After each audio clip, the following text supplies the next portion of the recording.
Good evening. I'm KHU Meteorologist Chris Ramirez with your tropics update. We are tracking a new wave across the African coast. It is emerging into open waters, and the thing to note here is that the National Hurricane Center is still giving this a 20% chance of development within the next 7 days. This is a pretty low chance as we look at the situation. Right now it's becoming a bit better organized as we're looking at the latest scans of the satellite imagery, but it's going to be interesting to tell whether or not this system is going to be continuing its movement across the Atlantic and making that long journey across the Atlantic Ocean. And the reason being is because we are tracking some Saharan dust that's currently in over the Atlantic as well. So as we look at that Saharan dust forecast, we do have a plume of it that's currently situated just north of South America. And so if it does take that southerly track, this plume is just going to keep that system from strengthening or becoming better organized. And so something that we're going to have to keep an eye on still as we head into the closer towards the peak of hurricane season.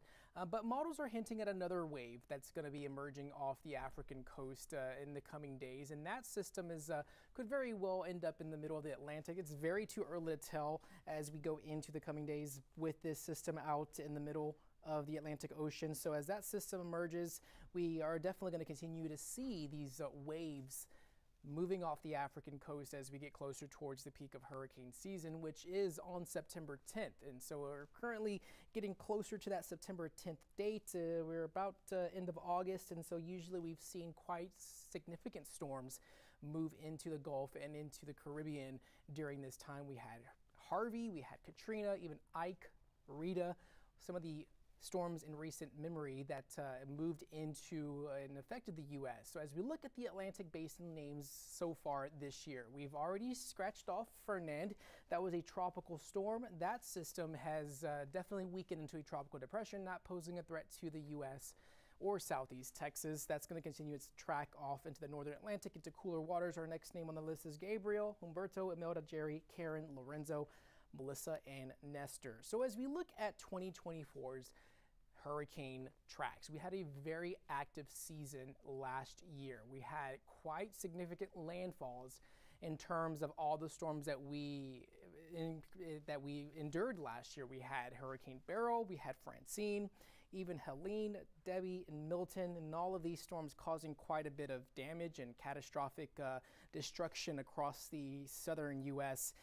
We had our fair share of Beryl that caused hurricane force winds. But as we head into tomorrow, we are approaching the 20th anniversary of Hurricane Katrina. Of course, as you all know, that did impact New Orleans and was a very catastrophic storm. But I just wanted to show you the inner eye wall of Hurricane Katrina as it was over open waters. This is from the Hurricane Hunters, and if you see, this is called the stadium effect, and this is really the inner eye wall, and at the center of the storm, very calm. You're seeing those blue skies inside the eye of the hurricane, but it's along the inner eye wall is when the winds are the most destructive. And so that's something to really kind of keep an eye on in terms of the 20th anniversary. I know we have several specials going on across KHU 11 Plus, which one that just aired about a few moments ago. But as we look at the tropics and as we head closer to the peak of hurricane season, the thing to note is that we are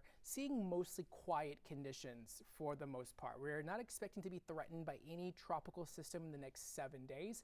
However, the National Hurricane Center is still highlighting another area, another wave moving off the African coast as we go into the next 7 days. So there's a 20% chance of development.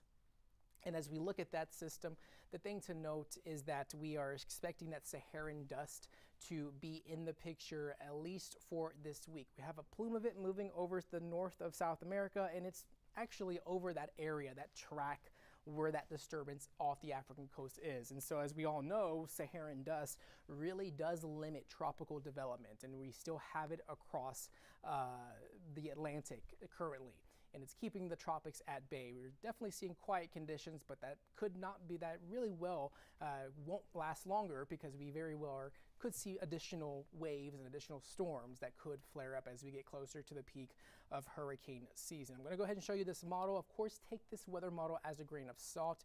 We are expecting another wave to emerge just around maybe September 2nd or 3rd, the first part of September. Our GFS, our American model, is showing another wave moving over the Atlantic Ocean. And eventually, as we go into the first half or the first week of September, we could see that system becoming more organized. But this is very far out and very too early to tell whether or not that very well could happen because we don't have a system yet. But it's just one of our models that we're showing. And one thing to note here is that you can't really take one model into consideration. We have to see more of an agreement of all weather models when it comes to hurricane season. So that's one of the things, is that we could see another wave. It's very common for this to happen, especially as we get close to the peak of hurricane season, but expecting that peak date to approach us fairly soon as we get closer towards September 10th, which is that peak of hurricane season date across our areas. And so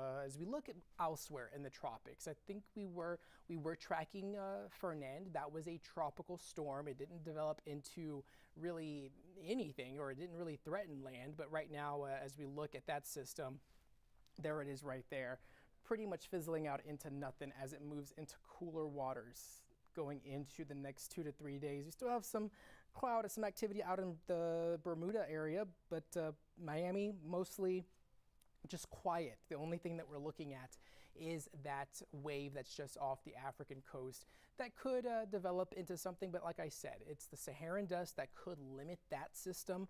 But it's very well common for us to have several waves as we get closer towards that peak date, which is September 10th, as I've already said. But looking at the Saharan dust forecast, plume of it keeping the tropics at bay.